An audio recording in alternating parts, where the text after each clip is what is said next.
ನಮಸ್ತೆ, welcome back to my YouTube channel ಅಲೆದಾಡುವ ಪುಟಗಳು.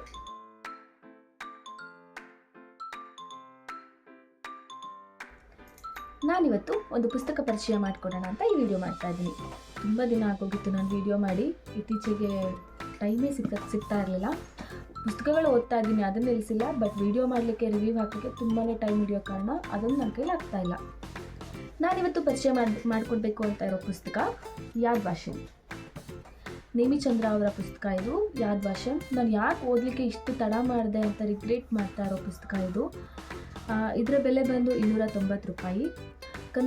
ಕರ್ನಾಟಕ ಸಾಹಿತ್ಯ ಅಕಾಡೆಮಿ ಪ್ರಶಸ್ತಿ ಪುರಸ್ಕೃತ ಕೃತಿ ಇದು.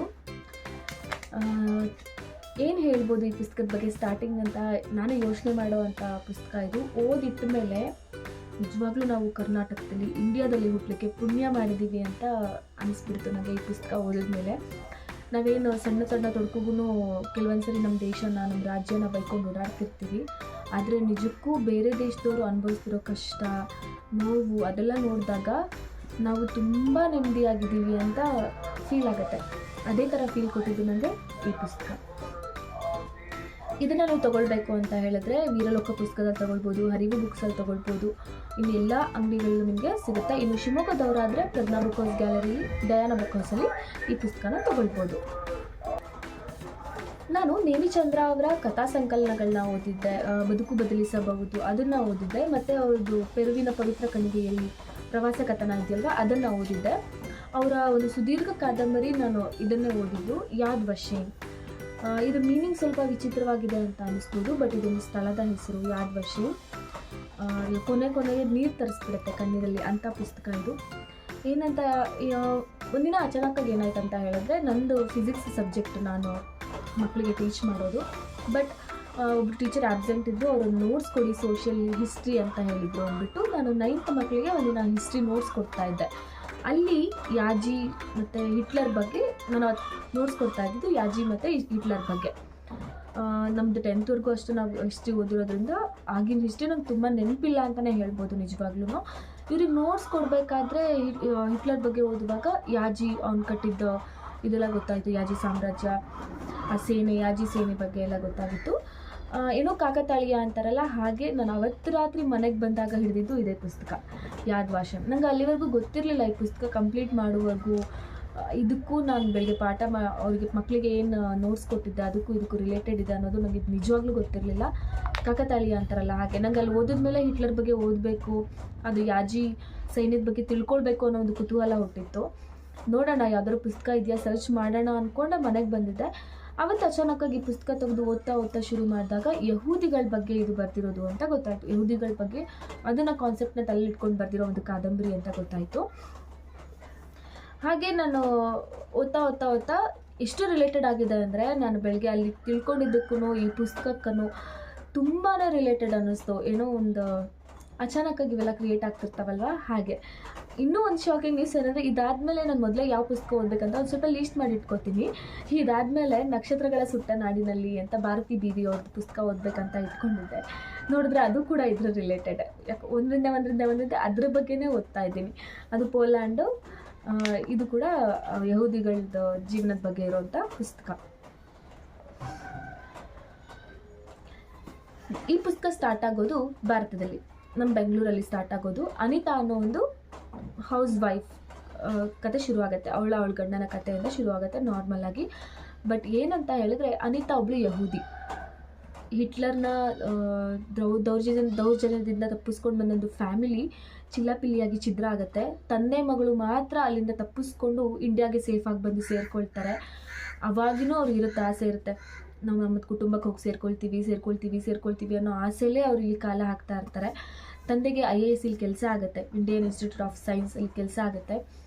ತಂದೆ ಮಗಳು ಇಬ್ಬರೇ ಒಂದು ಪುಟ್ಟ ಮನೆ ಬಾಡಿಗೆ ತೊಗೊಂಡು ಬೆಂಗಳೂರಲ್ಲಿ ತಮ್ಮ ಜೀವನ ಸ್ಟಾರ್ಟ್ ಮಾಡ್ತಾರೆ. ಅವರಿಬ್ರಿಗೂ ಏನಂದರೆ, ಮತ್ತೆ ನಾವು ನಮ್ಮ ಫ್ಯಾಮಿಲಿ ಸೇರ್ತೀವಿ ಅನ್ನೋ ಕನಸಲ್ಲೇ ಒಂದಿನ ತಂದೆ ಹಾರ್ಟ್ ಅಟ್ಯಾಕ್ ಆಗಿ ಸತ್ತೋಗ್ಬಿಡ್ತಾರೆ. ಅನಿತಾಳ ಮೊದಲನೇ ಹೆಸರು ಹ್ಯಾನಾ, ಅಂದರೆ ಅವಳ ನಿಜವಾದ ಹೆಸರು, ಯಹೂದಿಯ ಹೆಸರು ಹ್ಯಾನಾ. ತಂದೆ ತೀರೋದ್ಮೇಲೆ ಪಕ್ಕದ ಮನೆಯಲ್ಲಿದ್ದ ಒಂದು ಕುಟುಂಬ ಅವಳನ್ನ ತಮ್ಮ ಮಗಳಾಗಿ ಸಾಕಕ್ಕೆ ಶುರು ಮಾಡ್ತಾರೆ. ಅವರಿಟ್ಟ ಹೆಸರೇ ಅನಿತಾ ಅಂತ. ಪಕ್ಕದ ಮನೆಯಲ್ಲಿದ್ದ ವಿವೇಕ್ ಕುಟುಂಬ ಅವಳನ್ನ ತಮ್ಮ ಮಗಳಾಗಿ ಸಾಕೋಕ್ಕೆ ಶುರು ಮಾಡ್ತಾರೆ. ಅಲ್ಲಿ ಇಲ್ಲಿ ಲೇಖಕಿಯರು ಬರೆದಿದ್ದು ಎಷ್ಟು ಇದಾಗತ್ತೆ ಅಂತ ಹೇಳಿದ್ರೆ, ನಮ್ಮ ಇಂಡಿಯಾ ಎಲ್ರಿಗೂ ಒಂದು ನೆಲೆ ಕೊಡುತ್ತೆ. ಅವರು ಹ್ಯಾನಾ ಮತ್ತು ಅವ್ರ ಅಪ್ಪ ಬೇರೆ ದೇಶಕ್ಕೆಲ್ಲ ಹೋಗೋಕ್ಕೆ ತುಂಬ ಹೆದರಿದ್ರು. ಯಹೂದಿಗಳು ಅಂತ ಗೊತ್ತಾದರೆ ಎಲ್ಲಿ ನಮ್ಮನ್ನು ಸಾಯಿಸ್ಬಿಡ್ತಾರೋ ಅನ್ನೋ ಒಂದು ಭಯ ಇತ್ತು. ಆದರೆ ಭಾರತದಲ್ಲಿ ಮಾತ್ರ ಯಾವುದೇ ಜಾತಿ ಆಗಲಿ, ಯಾವುದೇ ಭೇದ ಭಾವ ಇಲ್ಲದೇ ಅವ್ರಿಗೆ ಉಳ್ಕೊಳ್ಳೋಕೆ ಒಂದು ಪ್ಲೇಸ್ ಸಿಗುತ್ತೆ.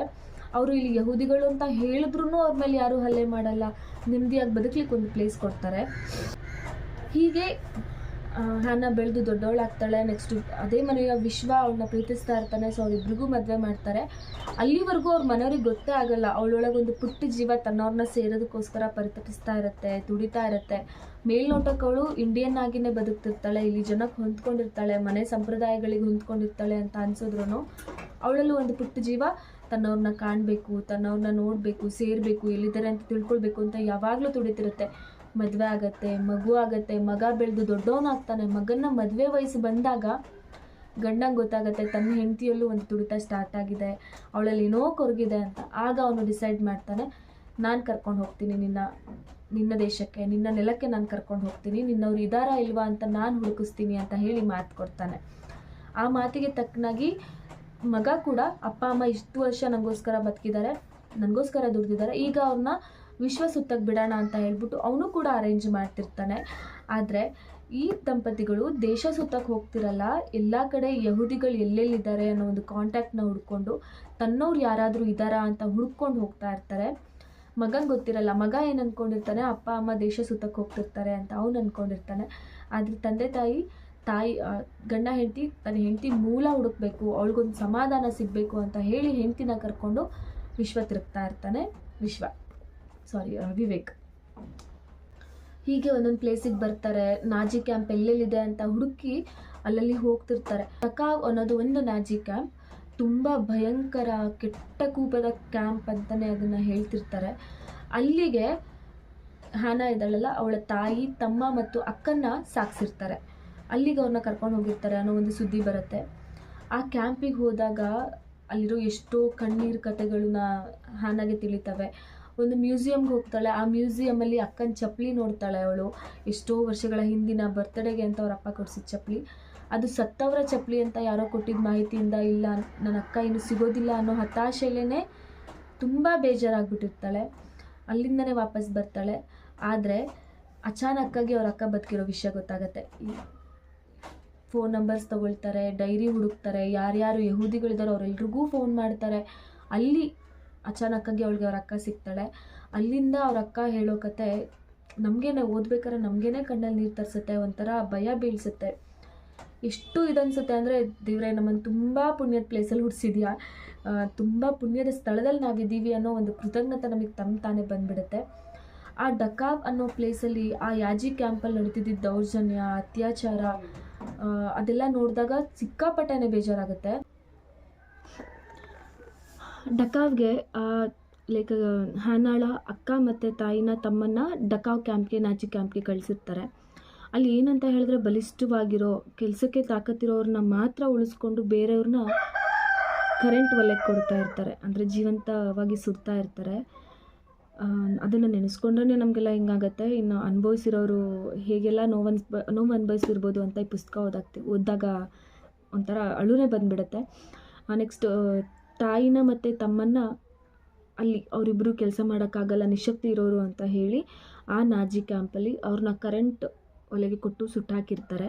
ಅಕ್ಕನ್ನ ಮಾತ್ರ ಜೀತದಾಳಾಗಿ ಕೆಲಸಕ್ಕೆ ಅಂತ ಇಟ್ಕೊಂಡಿರ್ತಾರೆ. ಅಲ್ಲಾಗ್ತಿದ್ದಿದ್ದು ಅತ್ಯಾಚಾರ, ಊಟಕ್ಕೆ ಪರದಾಡ್ತಿದ್ದಿದ್ದು, ಜ್ವರ ಬಂದಾಗ ಅನುಭವಿಸ್ತಿದ್ದಿದ್ದು ಕಷ್ಟಗಳು, ಅದೆಲ್ಲ ಅಲ್ಲಿರೋರನ್ನ ವಿಚಾರಿಸ್ಕೊಂಡು ಲೇಖಕಿಯವರು ಈ ಪುಸ್ತಕ ಬರೆದಿರೋದು. ಇನ್ನೊಂದು ಲೇಖಕಿಯವರ ಕೆಲಸಕ್ಕೆ ನಾವು ಮೆಚ್ಚಲೇಬೇಕು. ಏನಂತ ಹೇಳಿದ್ರೆ, ಸುಮ್ಮನೆ ಎಲ್ಲೋ ಒಂದು ಕತೆ ಅಂತ ಬರೆದಿಲ್ಲ ಇವರು. ಓಡಾಡಿರೋರು ಊರುಗಳು ಅದನ್ನು ಈ ಪುಸ್ತಕದ ಕೊನೆಯಲ್ಲಿ ಕೊಟ್ಟಿದ್ದಾರೆ. ಪ್ಯಾಲೆಸ್ಟೈನಿಗೆ ಹೋಗಿದ್ದಾರೆ, ಲಂಡನ್ನಲ್ಲಿ ಹೋಗಿದ್ದಾರೆ, ಪ್ರತಿಯೊಂದು ಕಡೆನೂ ಎಲ್ಲೆಲ್ಲಿ ಯಹೂದಿಗಳ ಮೇಲೆ ದೌರ್ಜನ್ಯ ಆಗಿದೆ ಅಲ್ಲೆಲ್ಲ ಹೋಗ್ಬಿಟ್ಟು ಹುಡುಕ್ಬಿಟ್ಟು ಅವರು ಕೆಲವೊಂದನ್ನು ಇಲ್ಲಿ ಮೆನ್ಷನ್ ಮಾಡಿ ಬರೆದಿದ್ದಾರೆ. ಅಲ್ಲೆಲ್ಲ ಹೋಗಿ ಮಾಹಿತಿನ ಕಲೆ ಹಾಕ್ಕೊಂಡು ಕೊನೆಗೆ ಈ ಪುಸ್ತಕನ ಬರೆದಿರೋದು. ಬರೋಬ್ಬರಿ ಪುಸ್ತಕ ಬರಲಿಕ್ಕೆ 8 ವರ್ಷ ಏನೋ ಅವ್ರು ತೊಗೊಂಡಿದ್ದಾರೆ ಅಂತ ಕೂಡ ಇಲ್ಲಿ ಮೆನ್ಷನ್ ಮಾಡಿದ್ದಾರೆ. ಟೋಟಲಾಗಿ ಏನಂತ ಹೇಳಿದ್ರೆ, ಓದಲೇಬೇಕು. ತುಂಬ ತಿಳ್ಕೊಳ್ಳೋವಂಥ ವಿಷಯಗಳು ಇದ್ದಾವೆ. ಜೊತೆಗೆ ಪ್ರಪಂಚದ ಮೂಲೆಯಲ್ಲಿ ಏನೆಲ್ಲ ನಡೀತಿದೆ ಅಂತ ನಮಗೆ ಸ್ವಲ್ಪ ಅರಿವು ಮೂಡ್ಸೋಕ್ಕೂ ಕೂಡ ಈ ಪುಸ್ತಕ ಹೆಲ್ಪ್ ಆಗುತ್ತೆ ಅಂತ ಹೇಳ್ಬೋದು. ಕೊನೆಗೆ ಹಾನಾಗೆ ಅವರ ಫ್ಯಾಮಿಲಿಯವ್ರ ಅಕ್ಕ ಸಿಗ್ತಾರೆ ಅಂತ ನಾನು ಹೇಳಿದೆ. ಅವ್ರ ಅಕ್ಕನ ಕತೆ ಏನಾಗಿತ್ತು, ಇನ್ನೂ ಯಾರಾದರೂ ಬದುಕಿದ್ರಾ, ನೆಕ್ಸ್ಟು ಅವ್ರ ಮನೇಲೇ ಒಂದು ಹಾನಾಗೆ ಮಗ ಪ್ರೀತಿಸಿರೋ ಹುಡುಗಿಯಲ್ಲಿ ಹಾನಾನ ಇನ್ನೊಬ್ಳು ಹಾನ ಸಿಗ್ತಾಳೆ, ಅವಳು ಯಾರು, ಏನು ಕತೆ ಅನ್ನೋದಕ್ಕೆ ನೀವು ಈ ಪುಸ್ತಕನ ಓದಿ ತಿಳ್ಕೊಳ್ಬೇಕು. ತುಂಬ ಒಳ್ಳೆಯ ಪುಸ್ತಕ, ನಾನಂತೂ ಓದಲೇಬೇಕು ಅಂತಲೇ ರೆಕಮೆಂಡ್ ಮಾಡ್ತೀನಿ. ನಾನು ನೇಮಿಚಂದ್ರ ಅವರ ಪ್ರವಾಸ ಕಥನಗಳನ್ನ ಓದಿದ್ದೆ, ಕಾದಂಬರಿ ನಾನು ಇದೇ ಮೊದಲು ಓದಿದ್ದು. ಎಲ್ಲರೂ ಓದಲೇಬೇಕಾದಂಥ ಪುಸ್ತಕ, ತಗೊಳ್ಳಿ, ಓದಿ, ತುಂಬ ಚೆನ್ನಾಗಿದೆ. ಇದಿಷ್ಟು ಆಗಿತ್ತು ಯಾದ್ ವಶಂ ಪುಸ್ತಕದ ಬಗ್ಗೆ. ಮತ್ತು ನಾನು ನಿಮಗೆ ಮುಂದಿನ ವಿಡಿಯೋದಲ್ಲಿ ಸಿಗ್ತೀನಿ ನನ್ನ ಪುಸ್ತಕ ಸಂಗ್ರಹದ ಬಗ್ಗೆ, ಯಾವ ಪುಸ್ತಕಗಳು ತೊಗೊಂಡಿದ್ದೆ ನವೆಂಬರಲ್ಲಿ ಅಂತ. ಅಲ್ಲಿವರೆಗೂ ನನ್ನ ವಿಡಿಯೋಗಾಗಿ ಕಾಯ್ತಾ ಇರಿ. ಈ ವಿಡಿಯೋ ಇಷ್ಟ ಆದರೆ ಲೈಕ್ ಮಾಡಿ, ಶೇರ್ ಮಾಡಿ, ಹಾಗೆ ನನ್ನ ಚಾನಲ್ನ ಸಬ್ಸ್ಕ್ರೈಬ್ ಮಾಡಿ. Thank you.